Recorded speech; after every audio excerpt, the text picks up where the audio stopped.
네, 시그널픽 바로 시작하겠습니다. 민주당 평택을 후보로 선출된 김용남 전 의원입니다. 안녕하세요. 네, 안녕하세요. 네. 어제 전화 많이 받으셨을 것 같아요. 아우, 하루에 뭐, 그렇죠. 그러니까 수십 통은 넘어가는 네. 거 같고, 뭐 수백 통 정도는 오는 것 같습니다. 어제 저는 그 프로필을 바꾸신 걸 봤습니다. 이재명 정부의 평택을 공천을 받은 김용남 이렇게 바꾸셨던데 일단 뭐 언제쯤 연락을 받으셨고 어떤 마음이 드셨는지 궁금합니다. 사실은 한 2주 전에 음.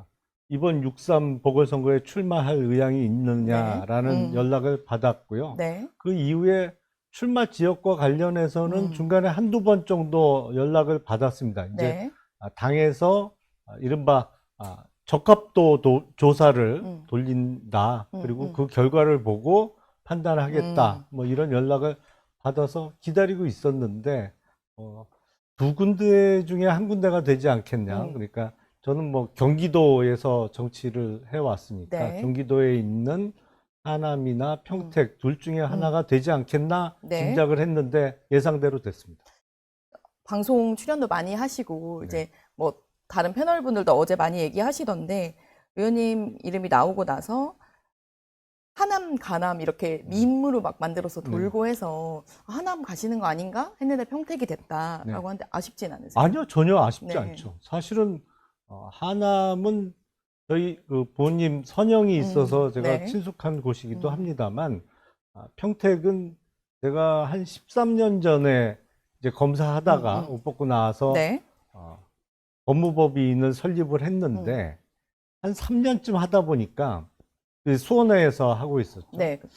평택이 좋아질 것 같은 거예요. 평택이 나날이 발전하는 모습이 야 이거 뭐 조만간에 100만 도시 되겠는데. 아, 그때도 그렇게 보이셨어요? 예, 그때가 평택 인구가 한 40만 명 정도 됐을 때인데 네.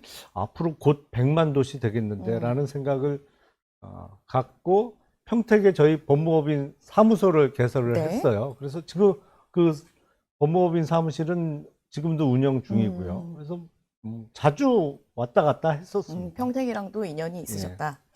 사실 이번에 같이 언급되셨던 분이 김용전 부원장이 같이 계속 이름이 오르내리시다가 저하고 결국은 이름이 비슷해서 그래요. 두 글자까지 동일하시니까요. 근데 결국은 뭐 공천, 무공천 네. 방침에 어제 직접 입장도 밝히신 것 같은데 어떻게 보셨습니까? 일단 김용전 부원장이 뭐 받아들이고 네. 하시는 거는 잘 하신 것 같고 네. 김용전 부원장은 본인의 무죄를 확신하면서 이번 출마 의지를 밝혔는데 정말 본인 얘기대로 무죄가 확실하다면 선거는 이번이 끝이 아니잖아요. 내년 4월에도 보궐선거 있고 네. 후년에는 전국에서 국회의원 다 새로 뽑는 국회의원 총선이 총선거가 있고. 있기 때문에 보다 홀가분한 상태에서 더 좋은 기회를 가질 수 있지 않을까 싶습니다. 알겠습니다. 이제 평택 이야기를 좀 네. 해보겠습니다. 민주당에서는 험지에서도 승리할 수 있는 본선 경쟁력이 있다라고 의원님을 평가했는데 일단 평택을 험지로 느끼시나요? 아니 원래는 네. 전혀 험지가 아니죠. 험지가 아닌데 지금 선거 구도 때문에 네.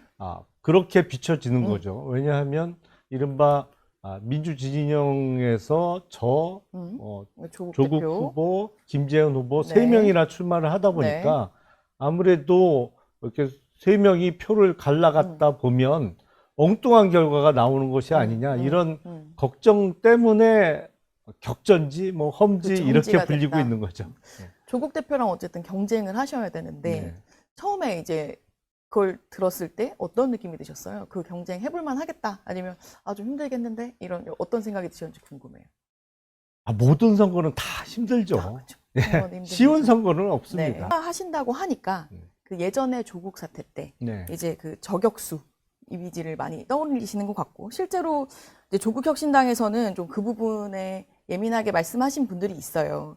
뭐 정춘생 의원 같은 경우는 민주당이 다른 사람도 아니고 조국 저격수를 공천해서 우군 맞냐?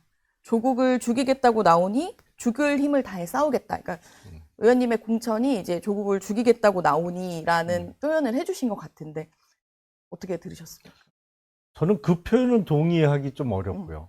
저는 제가 당선돼서 국회에서 활동하기 위해서 나온 거지 네. 과거에 좀 오래됐습니다만 대통령 선거에 어떤 후보가 나는 당신 떨어뜨리기 위해서 나왔다 뭐 이런 발언을 한 적이 있는데 그건 전혀 차원이 다른 얘기고요. 네. 조국 후보는 나름대로 본인이 준비한 내용이 있을 거고 저는 그동안 또 제가 국회 다시 들어가면 하고 싶은 일이 있어서 네. 나온 거니까 뭐 누구를 죽이기 위해서 이거는 적절하지 않은 표현 같고 이른바 조국 사태 때 조국 사모펀드와 관련해서 제가 이런저런 사실을 국민들께 알려드렸습니다만 틀린 내용은 지금까지 봐도 하나도 없습니다.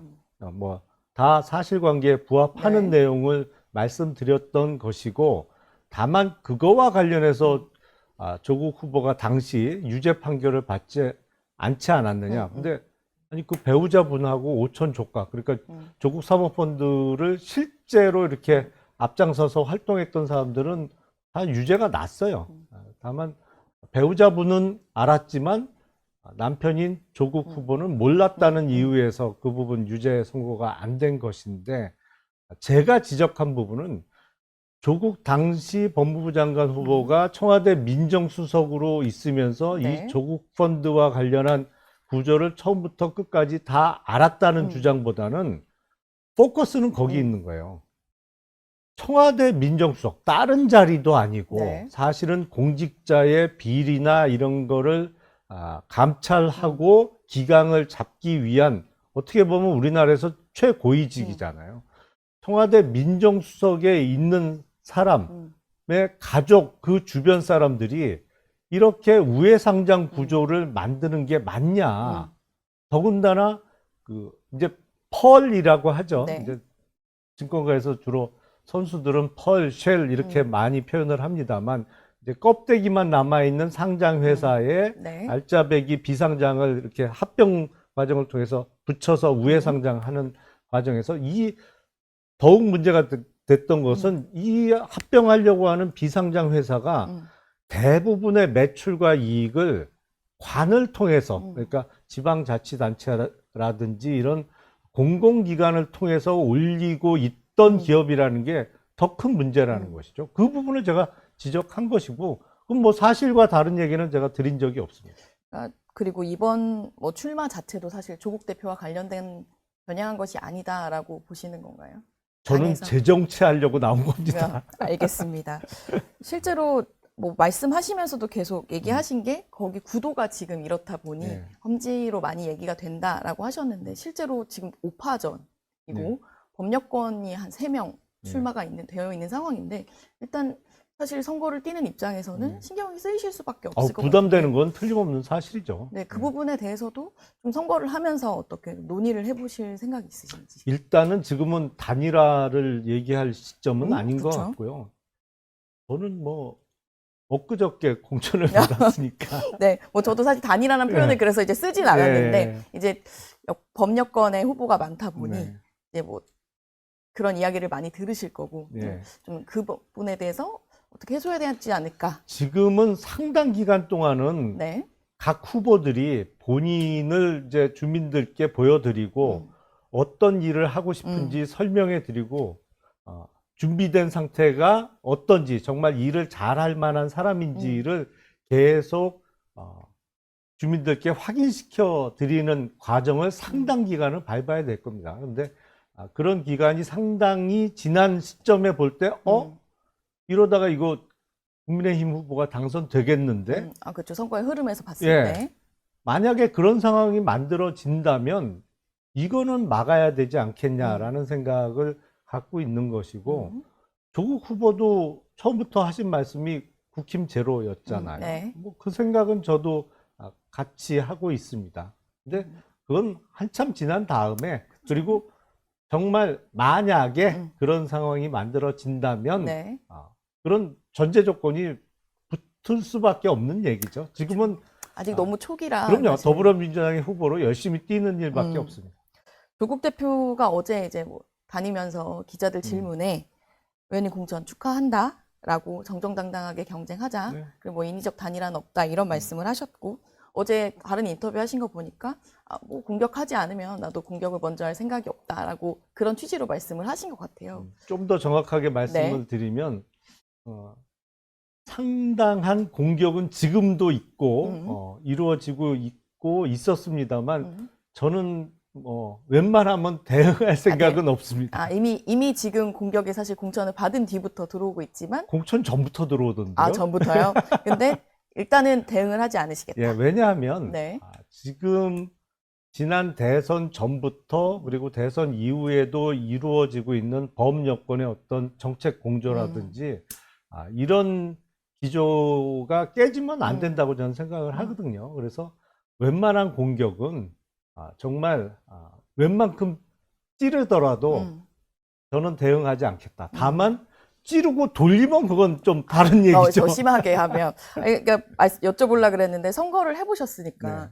사실 선거 이제 진행이 되면서 격해지기도 하고 네. 뭐 네거티브가 오가기도 하는데 사실 지금 최대한 대응하지 않겠다라고 해놓으시면 네. 나중에 이제 대응해야 될 곳 시간이 오면 어떡하실 거냐라고 여쭤보려고 그랬는데 어느 정도 수위를 넘지 않으면 임계점을 넘지 않으면 말 그대로 좀 뭐 비유가 그렇습니다만 네. 단순히 찌르면 대응 안 한다. 근데 네. 찔러놓고 돌리면 그거는 너무 아파서 그리고 좀 억울하잖아요. 네. 억울한 포인트를 지적한다면 실제로 보수정당 출신이라는 부분 네. 때문에 이제 뭐 공격을 받으시는 것도 음. 있을 텐데 이번 선거에서 그런 게 좀 약점으로 작용하진 않을까 걱정이 되시진 않나요? 글쎄요, 저는 지난 대선 때 당시 이재명 후보의 지지 선언을 하면서 민주당에 합류하게 됐는데 네. 사실은 지지 선언을 할 의사가 있다고 아무나 다 받아주지는 않잖아요. 아무리 선거 때라도. 네. 이재명 당시 후보가 그거를 수용하고 같이 손을 잡은 이유가 다 있을 것이고 또 민주당도 판단을 해서 예를 들어서 제가 민주당에 합류함으로 인해서 민주당의 지지 기반이 조금이라도 더 넓어지고 또 이념적 스펙트럼이 다양해지고 확대되는 측면이 있기 때문에 저를 선택했다고 생각을 합니다. 그렇기 때문에 제가 과거에 보수정당에서 활동했던 것은 뭐 부인할 수 없는 틀림없는 사실입니다만 그게 어떤 측면에서는 약점보다는 민주당의 다양성 내지 이재명 정부의 중도 실용 정책을 더 강화하는 장점으로 작용할 여지가 충분하다고 생각을 합니다. 정청래 대표가 재보궐 이제 공천 발표를 한 뒤에 의원님 공천을 놓고는 통합형이다라고 이제 해석을 해주시는 민주당 분들도 있으신 것 같고 혹시 정청래 대표가 공천 얘기를 하면서 뭐 당부하신 게 있을까요? 열심히 뛰어서 열심히 반드시 이겨라. 반드시 이겨라. 예. 반드시 이겨라라는 메시지를 주셨다. 어제도 통화했어요. 어제도 통화하셨어요. 어떤 부분을 좀 걱정하시거나 그러시진 않고 이겨라만 강조를 하시나요? 다만 이제 그 선거전이 격화되면서 정말 결과를 알 수 없는 상황이 된다고 하면 그때 가서 이른바 범여권 통합 내지는 단일화 얘기가 제기될 수가 있는데 만약 그런 상황이 되면 뭐 후보뿐만 아니라 당에서도 그 부분 해결을 위해서 나설 테니 그런 생각은 아직까지는 절대 하지 말고 네. 열심히 뛰면 좋은 페이스대로 유지될 것이고 이길 수 있을 거다. 뭐 그런 취지로 말씀하셨죠. 어제 언론 인터뷰나 사실 다 단일화 질문을 많이 받으셨을 텐데 그런 것을 보고 연락을 주신 게 아닌가 싶네요. 실제로 아마도 그런 것 같습니다. 네, 먼저 이 단일화나 통합 이런 거 생각하지 말고 먼저 끝까지 열심히 뛰어라. 그럼요. 저도 그런 생각을 갖고 있었습니다. 지금도 마찬가지고요. 지금 평택 상황에서는 이번 선거는 어떤 선거로 치러야 된다고 생각하고 계세요? 일단은 이재명 정부가 중도 실용주의잖아요. 네. 그리고 국회의원은 국회에서 이른바 정치적인 투쟁, 싸움만 하는 자리는 절대로 아니라고 생각합니다. 어떤 그 지역적 발전 내지는 그 지역이 대한민국에서 중요한 역할을 할 수 있는 지역이라면 그야말로 나라를 대표하는 정치인으로서 국가를 위해서 일할 수 있는 자리죠. 그래서 평택을 지역을 보면 평택시 전체 면적의 약 60, 70%가 평택을이에요. 정말 넓습니다. 넓군요. 예, 지역구 면적 여기 자체가. 끝에서부터 끝까지 가려면 어떤 때는 뭐 차로 1시간 이상씩 걸리기도 해요. 그러니까 서해의 평택항부터 네. 삼성전자의 반도체 공장이 있는 고덕지구까지가 다 평택을 지역이거든요. 할 수 있는 일이 정말 많고 해야 될 일도 엄청 많습니다. 근데 잘 준비하면 이번이 뭐 보궐선거라 2년짜리 임기이기는 합니다만 2년 열심히 하면 또 다음에도 또 기회를 주시겠죠. 알겠습니다. 그러니까 마지막으로 여쭤보고 싶은 게 조국 대표가 어제 이제 의원님 공천 축하한다. 이제 정정당당하게 하자라고 말씀하셨다길래 의원님도 조국 대표에게 뭔가 하시고 싶은 말씀이 있으시면 한마디 여기서 전해주시면 어떨까 싶어서요. 모든 후보의 입장은 비슷한 것 같습니다. 모두 자신의 당선을 위해서 그리고 당선됐을 때 하고 싶은 일이 있었기 때문에 출마를 한 거죠. 그래서 조국 후보께서도 본인의 선거를 위해서 열심히 뛰시고 저 또한 열심히 할 테니 그러면서 주민들의 평가를 객관적으로 또 냉정하게 한번 받아보면서 그런 과정에서도 격하지 않게 감정 상하지 않게 정말 보기 좋은 선거운동을 같이 펼쳐 나갔으면 합니다. 냉정한 평가를 받아보자 네. 메시지 주셨습니다. 네, 오늘 출연 감사합니다. 여기까지 네, 하겠습니다. 고맙습니다. 네.